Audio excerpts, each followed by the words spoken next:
Cockroach Janata party அப்படின்ற ஒரு புதிய கட்சி தான் இப்போ வந்து இந்தியாவிலேயே பயங்கர ட்ரெண்டாக போயிட்டு இருக்கு. என்னன்னு சொல்ற வீடியோ ஃபுல்லாக பாருங்க. கொஞ்ச நாளைக்கு முன்னாடி இந்தியாவோட சீஃப் ஜட்ஜிஸ்ட், அதாவது இந்தியாவோட சுப்ரீம் கோர்ட் ஹை ஜட்ஜ் வந்து இந்தியாவில் இருக்கிற இளைஞர்கள் எல்லாம் பார்த்து, இளைஞர்கள் எல்லாமே வந்து வேலைக்கு போகிறதில்ல, இதுக்கும் போகிறதில்ல, சும்மா சோசியல் மீடியாவில் போய் வேலை இல்லைன்னு புலம்ப வேண்டியது, இல்லை மீடியாவுக்கு போய் ஏதாவது ஒன்று புலம்ப வேண்டியது, இல்லை சும்மா தேவையில்லாத ஏதாவது கேஸை புக் பண்ணி ஏதாவது ஒன்று பண்ண வேண்டியது, இவங்களாம் காக்ரோச் மாதிரி மாறிட்டு வராங்க அப்படின்ற மாதிரி சொல்லியிருக்காரு.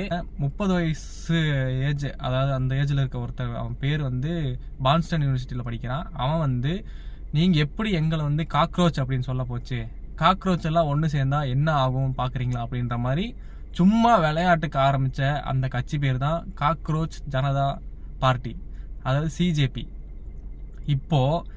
இப்போ இந்தியாவில் பார்த்தீங்கன்னா ட்ரெண்டிங்கே அதுதான்.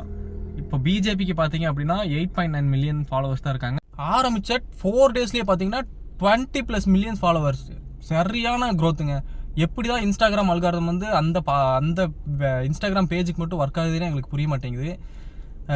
எனிவே இருந்தாலும் வந்து அதாவது வேலை இல்லாத இந்தியன் யங்ஸ்டர்ஸ் வந்து எவ்வளோ பவர் அப்படிங்கிறத வந்து இதில் காமிச்சிருக்காங்க. ஸோ இதை பற்றி நீங்கள் என்ன நினைக்கிறீங்கன்றதை கமெண்ட்டில் சொல்லிட்டு போங்க. தேங்க்யூ.